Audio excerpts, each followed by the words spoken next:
Tong Samcong diperintahkan Dewi Kuan Yin untuk pergi ke barat mengambil kitab suci.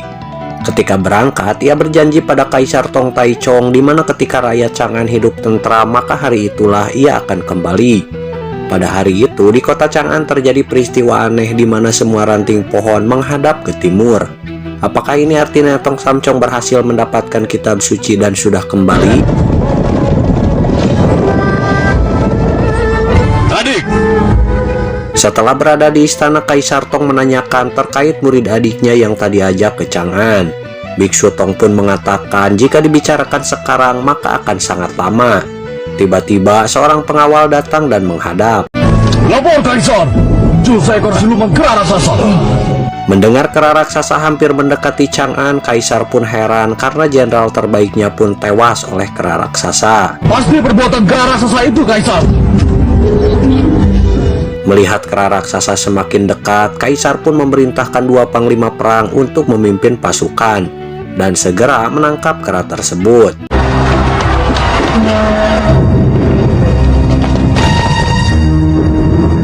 Lepaskan mana? Setelah berusaha, 2 panglima itu pun lapor pada Kaisar bahwa misinya gagal karena kera itu terlalu kuat, kebal senjata tajam dan juga tahan api. Mereka yakin bahwa kera itu akan membawa musibah sangat besar. Kaisar pun meminta Wekuwei yang merupakan algojo langit untuk menanyakan peristiwa ini pada Kaisar Langit. Baik, segera pergi. Setelah berada di Kahyangan, Kaisar Langit pun heran karena dulu 500 tahun yang lalu Sun Gokong mengacau di Kahyangan. Ia pun bertanya siapakah kera raksasa ini. Menurut Dewa Erlang bahwa kera raksasa ini telah hidup ratusan tahun dalam sebuah batu. Ia meminta izin Kaisar untuk membasmi kera raksasa tersebut. Kaisar pun mengizinkannya di mana ia menjuluki Erlang sebagai pendekar pembasmi siluman. Kaisar meminta Li Jing, Nacha, dan 4 pendekar langit beserta 100.000 prajurit ikut bersama Dewa Erlang untuk membasmi siluman kera raksasa.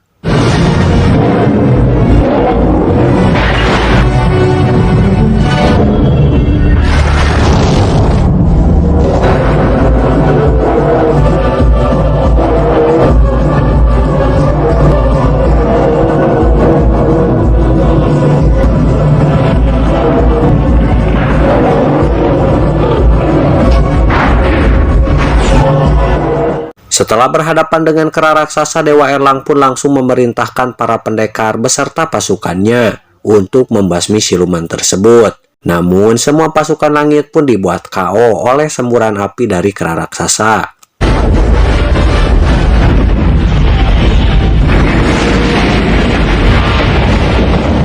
Dewa Erlang pun memutuskan untuk turun tangan menghadapi siluman kera. Namun, jurus pamungkasnya pun tak mampu membuat kera terluka. Bahkan kini Dewa Erlang pun masuk kembali ke dalam kendaraan Kahyangan karena si kera menyemburkan api yang sangat dahsyat.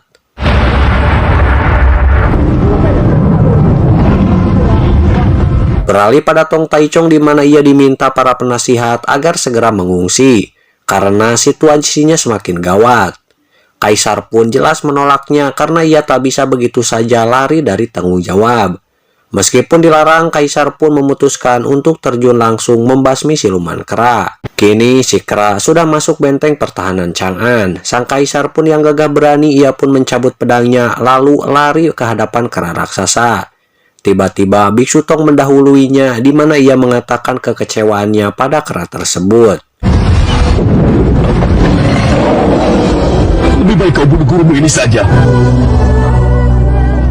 Sesaat, kera itu terus memandangi Tong Samcong. Namun akhirnya si kera mengamuk dan menginjak Tong Samcong yang berdiri di hadapannya.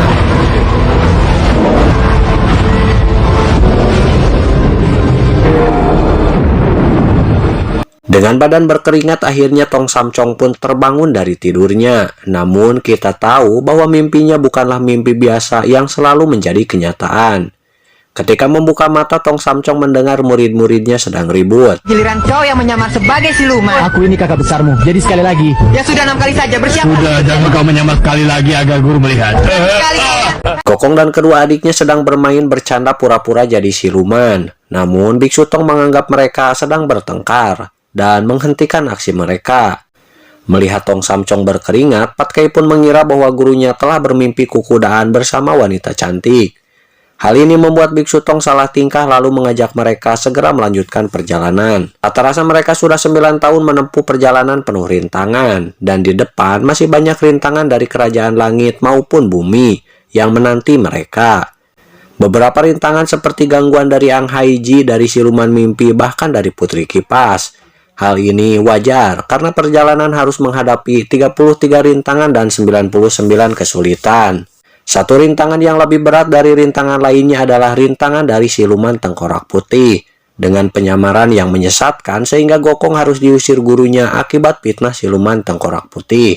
Rintangan lainnya seperti rintangan cinta siluman laba-laba pada Tong Samcong, dan sebenarnya beberapa banyak rintangan lagi yang akan mereka hadapi. Ketika sedang istirahat, semua muridnya tertidur pulas, kecuali Tong Samcong yang terus melek, bukan karena akibat ngopi, melainkan terus membayangkan mimpinya. Ia percaya bahwa mimpi itu adalah petunjuk baginya, bahkan kini sudah pagi namun ia tak tidur sedikit pun. Karena penasaran, ia pun mengambil cermin sakti milik Wuching untuk melihat wujud asli dari Sun Gokong. Karena ia khawatir bahwa kera raksasa di mimpinya adalah Gokong. Biksu Tong pun kaget karena Gokong terbangun, lalu mau tak mau ia pun menceritakan mimpi yang ia alami. Sejak itu, Patkai juga Wuching meminta agar Gokong tak dekat-dekat pada mereka selama perjalanan, karena bisa saja sangat berbahaya. Lalu Gokong pun sedikit kesal karena selama ini ialah yang menjaga gurunya, namun gurunya sama sekali belum percaya pada dirinya. Bahkan ia menggunakan cermin ajaib untuk melihat Gokong yang sebenarnya. Aku selalu berusaha melindungi guru. Gokong yang tersinggung karena selama ini ia tidak dipercaya gurunya. Biksu Tong pun menjelaskan kekhawatirannya karena dalam mimpinya semua rakyat bahkan dirinya pun mati diinjak kera raksasa. Gokong mengatakan bahwa kera itu bukanlah dirinya, namun Wuching membantah karena yang punya kesaktian seperti itu hanyalah Sun Gokong. Itu semua hanya mimpi guru. Untuk membuktikan bahwa kera itu bukan dirinya, Gokong pun memanggil Dewa Bumi, lalu menanyakan kera mana lagi yang lahir dari batu. Dewa Bumi mengatakan bahwa pada dasarnya semua kera dilahirkan dari batu. Semua kera itu dilahirkan dari batu. Kalian dengar tidak? Itu bukan aku kan? Namun yang punya kesaktian tinggi juga bisa berkeliaran di bumi hanyalah Sun Gokong. Oh, jadi begitu. Akhirnya Dewa Bumi mengatakan bahwa kera lain yang memiliki kesaktian setara Gokong adalah kera Dewa Langit yang bernama Loki. Kera ini terbentuk dari 5 batu warna Dewi Nuwa. Kera ini memiliki kecerdasan melebihi kecerdasan ketika Gokong masih kecil. Lebih cerdas daripada saat Gokong masih kecil. Beralih pada Kaisar Langit di mana kini ia sedang membahas masalah bencana di muka bumi. Lalu ia menanyakan terkait perkembangan Tong Samcong dalam perjalanannya mengambil kitab suci. Tanpa sengaja, kera Loki yang berada dalam cepuk Dewa Taisang, ia pun mendengar tentang mengambil kitab suci. Lalu ia pun keluar dari cepuk Dewa Taisang. Aku akan keluar untuk menanyakannya. Siluman mana berani mengacaukan kerajaan? Kaisar Langit sangat kaget melihat kera kecil yang katanya ia sangat cerdas, juga bisa membaca pikiran orang. Lalu ia mengatakan bahwa dirinya ingin membantu mencari kitab suci. Hei Paman Ucu, aku bisa membaca pikiran orang.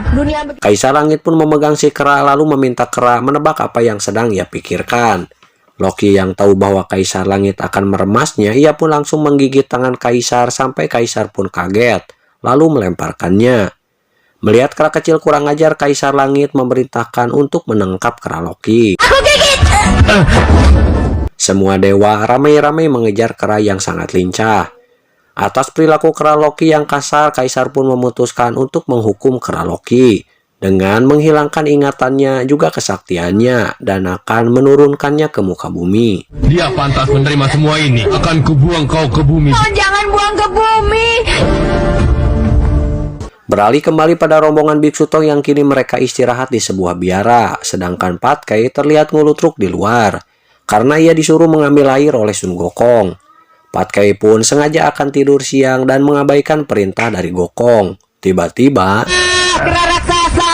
Guru, tolong guru! Patkai pun berlari ketakutan lalu melapor pada gurunya bahwa Gokong kini menjadi kera raksasa yang akan membunuhnya. Berani mengelak ya. Sudah lama kau cari kesempatan. Akibat dari mimpi Biksu Tong, kini canda Gokong pun dianggap serius, sehingga semuanya panik. Meski Gokong menjelaskan bahwa ia melakukannya hanya menakuti Patkai yang sengaja tidur. Namun kini semuanya tak percaya. Akhirnya Biksu Tong pun pura-pura bahwa dalam mimpinya itu kera raksasa tak menginjaknya. Aku dan Kak Patkai telah berpikiran jahat terhadap kalian. Nampaknya Gokong tahu bahwa gurunya berbohong. Namun ia enggan mengatakan alasannya.